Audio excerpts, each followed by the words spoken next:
Les amis, bienvenue, j'espère que vous allez tous très bien, je suis super content de vous retrouver pour cette nouvelle vidéo, et donc très content de vous retrouver pour parler d'Erling Haaland à Manchester City. C'est vraiment un des transferts que je trouve les plus intéressants de ces dernières saisons.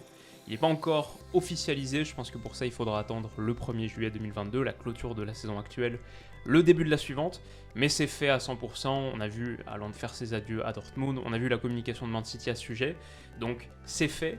Mais est-ce que c'est pour autant un bon move des deux côtés? Est-ce que c'est un bon transfert? C'est un transfert qui titille ma curiosité parce qu'on a d'un côté un immense talent, de l'autre une immense équipe. D'un côté un gars qui à 21 ans est quasiment à un but par match depuis son arrivée à Dortmund, il a marqué 23 fois en 19 rencontres de Ligue des Champions.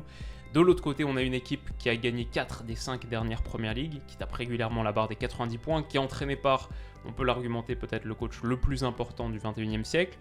Mais pour autant, c'est ça qui est intéressant, mais pour autant la compatibilité n'est pas évidente. Erling Haaland, c'est un buteur obsessionnel et électrique d'1m94 qui brille dans les grands espaces. Man City, c'est une équipe de petits gabarits mécanisés à l'extrême qui valorise le contrôle et qui joue sans vrai numéro 9. Donc on a certes deux parties qui sont très fortes, mais au premier regard, en tout cas, on a aussi deux parties qui ne sont pas forcément complémentaires. Est-ce que ça va marcher ?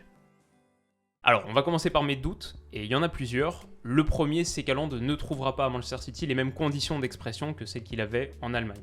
À Dortmund, au sein d'un module de jeu qui valorisait les transitions offensives jouées à pleine vitesse, et au sein d'un championnat où les adversaires n'étaient pas trop dans le calcul, et en tout cas avec ballon, se livraient, donc s'exposaient, et dans ce contexte, Haaland pouvait tirer parti de ce qui est sans doute sa qualité première, la vitesse dans les grands espaces. C'est pas pour rien qu'on a toutes ces images d'Haaland dévalant une moitié de terrain, avalant les mètres en une poignée de secondes pour aller se présenter face au gardien et conclure en 1 contre 1. C'est des situations qu'il aura sans doute moins en Première Ligue, peut-être même par un facteur de 2 ou 3. D'abord parce que les adversaires contrôlent mieux leur exposition. Les meilleurs adversaires comme Chelsea attaquent en réfléchissant à comment ils veulent défendre. Les moins bons adversaires défendent plus bas tout court. Et en plus de ce contexte, en plus du contexte Premier League, il y a le contexte Manchester City, le contexte tactique Manchester City, qui n'est pas une équipe fanatique des transitions électriques. Au contraire, comme toute équipe de Guardiola, à la récupération à Manchester City, le but c'est plus de recycler, de contrôler et de lancer une nouvelle phase de possession longue. Alors du coup, on a ici quelques indicateurs statistiques qui sont intéressants, on n'en a pas forcément besoin, si on regarde jouer Manchester City, on connaît la vitesse de leur tempo, leur approche, etc. Mais sur le plan stylistique, ça nous permet peut-être d'avoir la big picture. On voit ici, direct speed, c'est le nombre de mètres parcourus par seconde, et Manchester City est l'équipe la plus lente de Premier League sur cet indicateur. Avec ballon, donc, c'est l'équipe qui parcourt les mètres le plus lentement de tous, 1,09 mètres par seconde. Ça descend jusqu'à 1,71 avec Aston Villa, 1,69 Burnley, qui sont des équipes beaucoup plus directes avec ballon, qui vont balancer ou être, on voit comme Liverpool ici, à 1,54, qui n'est même pas dans le top 10. Liverpool qui simplement est plus vertical, plus direct à la récupération. Et sur tous ces indicateurs statistiques / stylistiques, on voit que Manchester City est une équipe de contrôle. Donc ça c'est le nombre de mètres parcourus par seconde, ça c'est le nombre de passes, de séquences de plus de 10 passes consécutives. Manchester City est premier aussi très très largement avec 916. Premier aussi sur le nombre d'attaques construites, 282, c'est énorme, c'est presque le double du second Liverpool. Par contre, attaque directe, ici, Manchester City est 7ème. Et on voit que Liverpool est premier avec 93. Et bien sûr, je précise que ce n'est pas une mauvaise chose dans l'absolu, il n'y a pas de bonne ou de mauvaise réponse forcément. C'est juste pour indiquer un petit peu quel est le style de jeu. Et quand on compare à Dortmund par exemple, Dortmund qui est aussi l'équipe la plus lente de Bundesliga, mais on voit à quel point le tempo est différent en Bundesliga, c'est qu'avec le rythme le plus lent en nombre de mètres gagnés par seconde avec ballon, 1,45, Manchester City était à 1,09 là, 1,45 ça placerait Dortmund à peu près dans le milieu de tableau, beaucoup plus proche en tout cas de Liverpool que de Manchester City. Donc voilà, tout ça pour dire qu'en Première Ligue, on verra peut-être un petit peu moins de ses actions typiques Haaland. C'est mon premier doute, c'est en gros que sa qualité numéro 1 sera un petit peu moins visible, il aura un petit peu moins d'opportunités de l'exploiter. Mon deuxième doute, mon deuxième gros champ de doute, c'est que ses faiblesses seront aussi plus exposées. Et là, je pense à deux choses en particulier. Peut-être que vous en souvenez, on en a fait une vidéo il y a 1 an et demi qui s'appelait « Voici le gros défaut d'Haaland ». Et il a un petit peu progressé depuis, mais il y a encore des lacunes dans cette partie de son jeu. C'est le jeu en remise. C'est pas si infréquent de le voir mettre un terme à une phase offensive de Dortmund à cause d'une remise un peu trop lourde, un peu trop longue, un peu imprécise.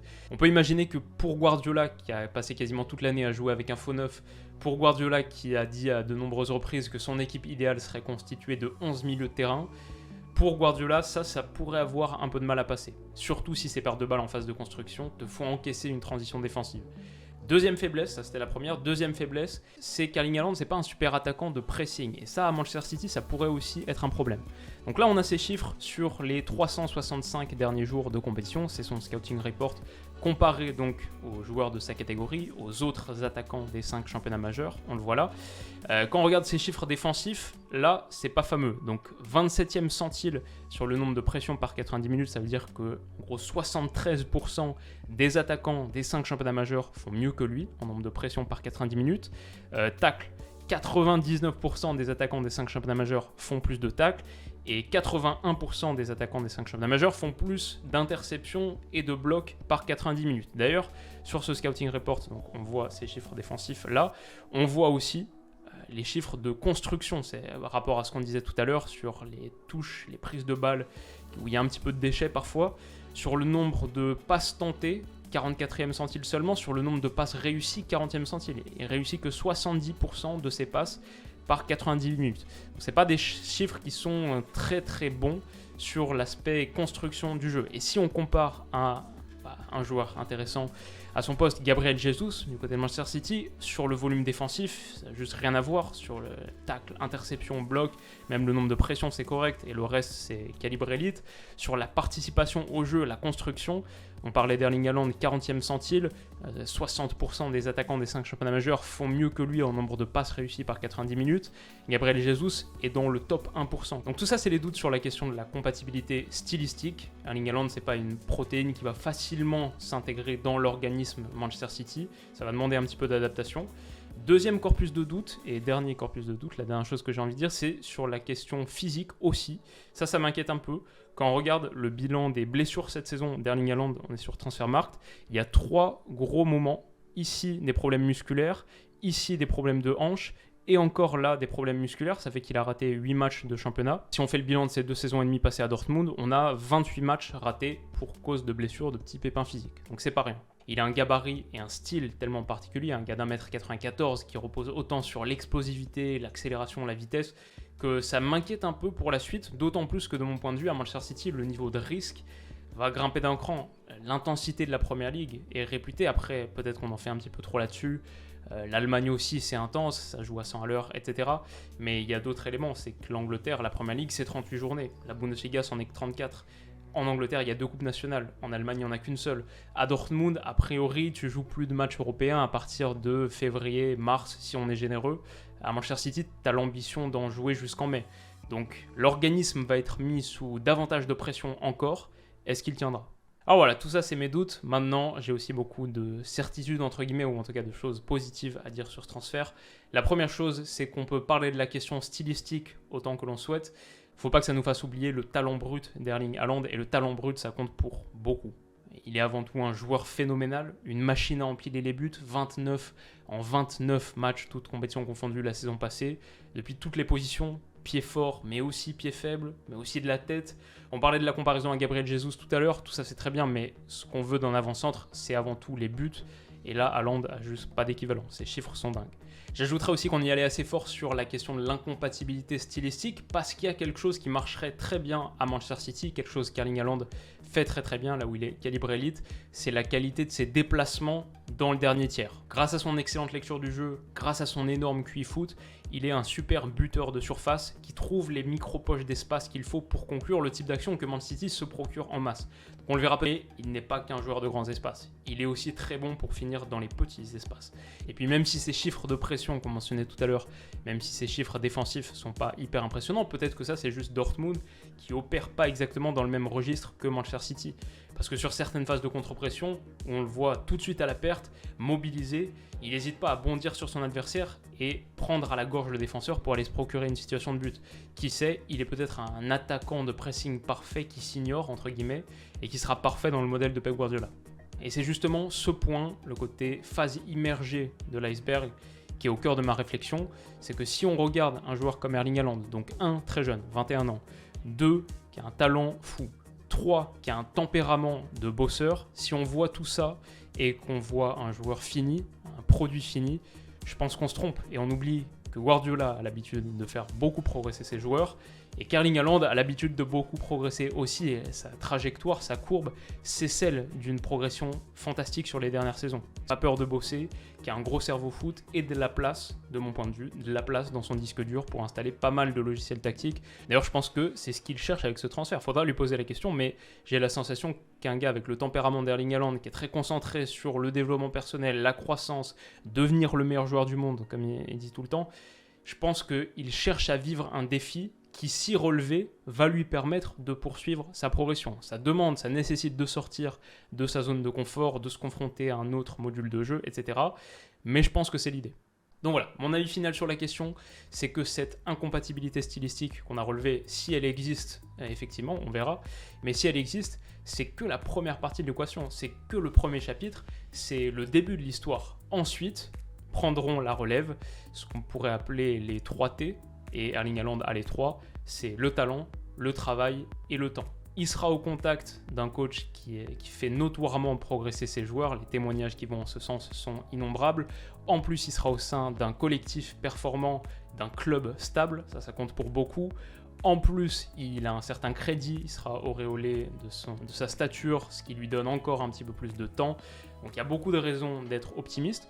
On peut aussi, sur ce volet de l'adaptation, on peut aussi voir les choses dans l'autre sens et se dire que oui, si Erling Haaland s'adaptera au module de jeu de Manchester City et aux prérequis tactiques que ça demande, on peut aussi imaginer que Manchester City s'adapte à Erling Haaland, que Pep Guardiola mette un petit peu d'eau dans son vin. Manchester City a des succès sur lesquels bâtir, mais il lui manque aussi la Ligue des Champions. Et peut-être que pour ça, on peut se dire qu'il lui faut autre chose que ce que Manchester City a montré pour l'instant. On peut se poser la question de savoir si cette équipe est aussi puissante, aussi forte, grâce au fait qu'elle joue sans véritable neuf. Mais on peut aussi voir la chose d'une autre manière et se demander peut-être qu'elle est aussi forte malgré le fait qu'elle joue sans véritable neuf. Peut-être qu'un Erling Haaland qui n'est pas le meilleur constructeur, mais qui est un finisseur hors norme, qui surperforme constamment ses XG, permettra à Manchester City d'être un petit peu plus létal dans la surface, là où ça leur arrive de rater des occasions qui semblent pourtant franches. Et aussi peut-être que son jeu dans la surface, son jeu de déplacement, la présence physique simple qu'il incarne dans la zone de vérité, lui permettra de mobiliser 2 défenseurs au lieu d'un, lui permettra d'ouvrir des espaces, même si ce n'est pas directement via une remise ou une touche de balle. Donc voilà, mon prono final sur la question, est-ce que c'est un bon move, etc. Je dirais que en l'absence de blessure majeure, ce qui est quand même un gros conditionnel, faudra voir ça, faudra surveiller, mais en l'absence de blessure majeure, pour moi, ça va marcher. Quand il y a ce niveau de talent et quand il y a ce niveau de tempérament, le joueur met toutes les chances de son côté. Si je devais préciser un petit peu le prono, en revanche, je dirais que ça mettra du temps à marcher. Le niveau d'adaptation qu'il faut pour intégrer ce collectif aussi bien rodé, aussi mécanisé, tous les principes à intégrer, on est peut-être sur 6 mois difficiles, peut-être même une saison, mais je pense qu'un gars qui est un monstre de travail comme Erling Haaland, à nouveau saura mettre les chances de son côté. Il y a peut-être quelques aspects positifs sur cette saison, par exemple, on est sur une saison très particulière de Coupe du Monde en novembre-décembre, mais la Norvège n'est pas qualifiée pour cette Coupe du Monde 2022, donc peut-être un mois pour faire du travail spécifique, pour approfondir un petit peu les mécanismes et les choses à comprendre du système de jeu de Manchester City. Donc ça, je pense que ça prendra du temps, mais il aura le temps et il se donnera le temps pour. Et enfin, la précision la plus fine du pronostic, c'est qu'il faut peut-être aussi s'attendre à une surprise tactique. Pep Guardiola, c'est un gars assez créatif en général avec ses avant-centres, avec ses attaquants. Il y a plein d'exemples d'attaquants, de buteurs qui ont été au moins pendant une période déportés sur le côté, que ça leur plaise ou non d'ailleurs. Beaucoup aussi d'ailiers bien sûr qui sont devenus des joueurs centraux, des faux numéro 9. Entre guillemets, donc on n'est pas à l'abri d'une petite surprise, on n'est pas à l'abri qu'il invente quelque chose, au moins pendant un petit laps de temps. Ça, on verra. Quoi qu'il en soit, ce sera fascinant. Quoi qu'il en soit, je trouve que c'est un des transferts les plus intéressants de ces dernières saisons. Dites-moi ce que vous en avez pensé et ce que vous en pensez en commentaire. Si la vidéo vous a plu, n'hésitez pas à mettre un petit pouce bleu. On se retrouve très vite pour la prochaine. Comme d'habitude, prenez soin de vous et de vos proches. Et à bientôt. Bisous.